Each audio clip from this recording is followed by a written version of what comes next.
Hello everyone, welcome back in our program of Foundation Engineering. We are still on the chapter number 1. This time we are going to talk about a new model for modeling of yielding behavior of soil. The model named Nonlinear Elastic Stress-Strain Relationship. I think previously we have talked about the modified CAM-CLAY model and the CAP model.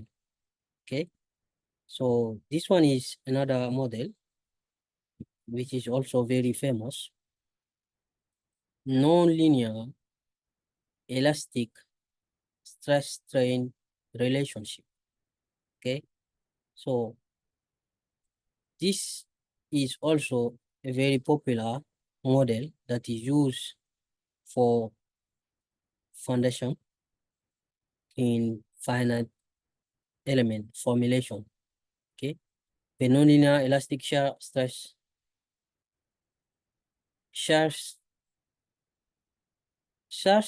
and shear strain. Okay, we are not talking about normal stress. Okay, only sharing stress and sharing strain. Okay, developed by this reference. So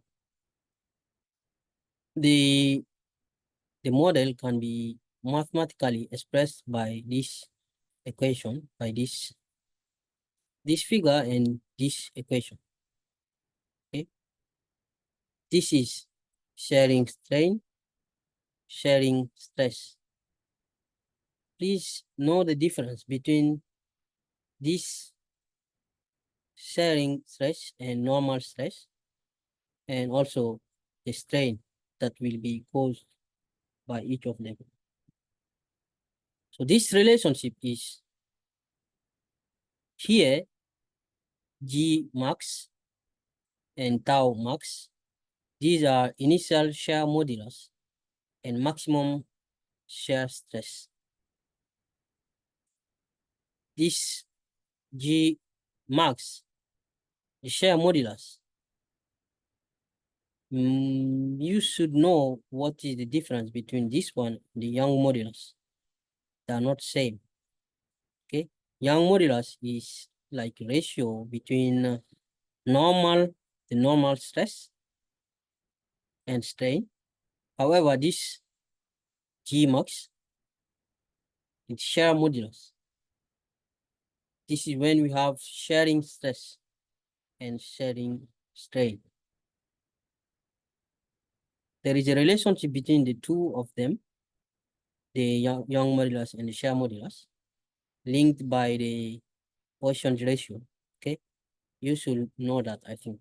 So anyway, this relationship is the relationship that is making this model nonlinear elastic stress-strain relationship.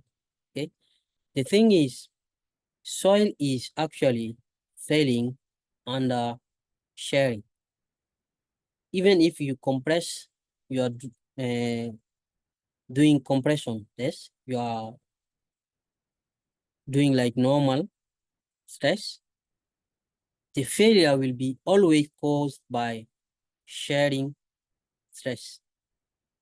Okay, that's why this model is also very popular as a relationship between stress and the failure of ground. So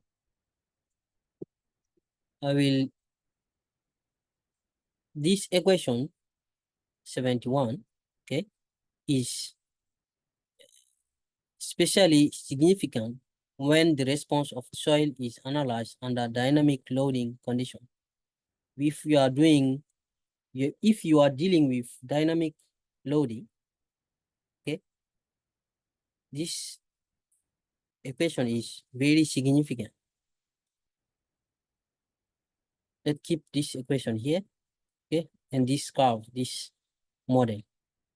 So, and then let's evaluate this nonlinear elastic parameter. So as you can see, the parameters we need for this model are just this G max and tau max. Okay, we just need these two, and then we will have this link between any stress and any strain, shear stress, of course, and shear strain. So the nonlinear elastic stress strain parameter, these two, Gmax and tau max, can be obtained from direct shear test or simple shear test under static loading condition, or also under cyclic simple shear test, which is under dynamic loading, of course, because it's cyclic simple shear test. Okay, what is direct shear test and what is simple shear test and what is cyclic simple shear test? These tests, I think you know already these tests, but this is an illustration of the direct shear test. Okay, so as you can see, the failure plane is already defined. So this box, top part and the bottom part, will be like move. The load will be applied in this direction, and we have a normal load here, of course, that will be acting on the top of the model, and it will be like pulled this side and this side, and the failure, the maximum stress that this soil can support will be the sharing strength of the soil, something like that. Okay, and this is actually the simple shear test. This is simple, and as you can see here, there is no like horizontal line like this. So the soil sample is here, and vertical load is applied here, and it just moves in this way. Okay, the cyclic one is just this one, but done in like dynamic loading. Okay, the simple shear test is under static loading. See, you just push in one direction. However, as you can see here, horizontal displacement of the shear force. So it means it moving. In the cyclic simple shear test, a dynamic load is applied. It means that the load is not static. It will be doing like this. Okay. So we can see here an illustration on how the failure will happen in each. This is for the direct shear test. Okay. You can see the failure line is here. This is the simple one, simple shear test. In both, vertical load, normal load is applied, and the shearing force is applied here, as you can see, this tau. Okay, so shearing, and this is direct one, and this one is simple one. Okay, and the cyclic one is similar to this one, but repeated in cyclic way, dynamic load. So the thing is, when you have foundation, this is, for example, your foundation, see, okay, and the failure line, the failure surface of your shallow foundation is like this, and maybe another one here, okay, but only one is enough for us here. Along this failure line, the failure surface, you can see that the soil at different location are or is experiencing different type of shearing. This one will experience triaxial shearing, but extension. This one is experiencing the simple cyclic simple sharing, okay, like this. And this one is triaxial but compression. We have another cyclic sharing here, okay. That's why this is important for us to investigate. So in the case of, for example, this is embankment. This is the slope failure of an embankment. You can see also about same thing. TC means triaxial compression. TE means triaxial extension. And SS means simple shear. So the soil here will experience like triaxial compression. This one also, here we will have simple sharing. And here it is triaxial but extension. The same here. Okay. This one is almost similar to this one, but not cyclic. Here is it is cyclic, means dynamic loading, but here is just simple, like static loading. This is just for your own information. Normally, you should know this, okay? But anyway, here we are just, I'm just trying to tell you that these parameters that are key parameter for this model, nonlinear elastic stress strain relationship, these parameter can be obtained from these tests, okay? So now for the evaluation of these parameter, then we, sorry, for a direct shear condition, the failure plane is predefined to be horizontal, as I showed just previously. See, I will go back. It's horizontal. The failure plane is horizontal like this. This is for the case of direct sharing. Okay, so in that case, this tau maximum can be evaluated using the Moore column criterion, which is here. C plus the vertical stress, the normal stress tangent of this angle. Okay, this sigma is the normal stress. Okay, sigma is normal stress applied during the direct shear test. I will go back a little bit again. This normal loading, okay, this normal stress, this one sigma. Okay, if we have this one and if we have cohesion and the this angle, we can then have the maximum tau. This is about this. It's written here tau, but it is just the maximum one. Okay, so that can be obtained using this Moore column criterion. So in the case of simple sharing test, simple shear test, the plane where the normal and shear stress fit this equation automatically become the failure plane. Okay, it's not horizontal, but we have to check which plane satisfy this equation. So in that case also, this tau max can be obtained using the Moore construction of Moore circle. This one, okay, this one also you should know this Moore circle also.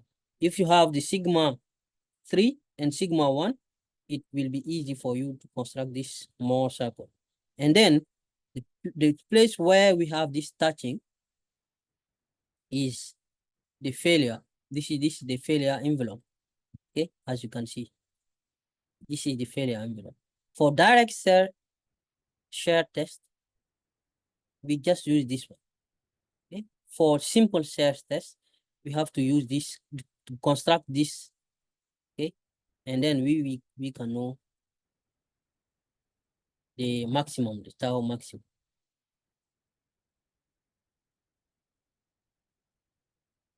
because if you know it, then you can have the C is known, phi is known. So at this point, you have the corresponding tau, right? Yeah, I think it's easy for both. So we can obtain. Remember that we are still dealing with only this one, tau max. Okay, the G max is to come. So now let's go for this one, G max. Analytical expression exists already for this G max, which is here.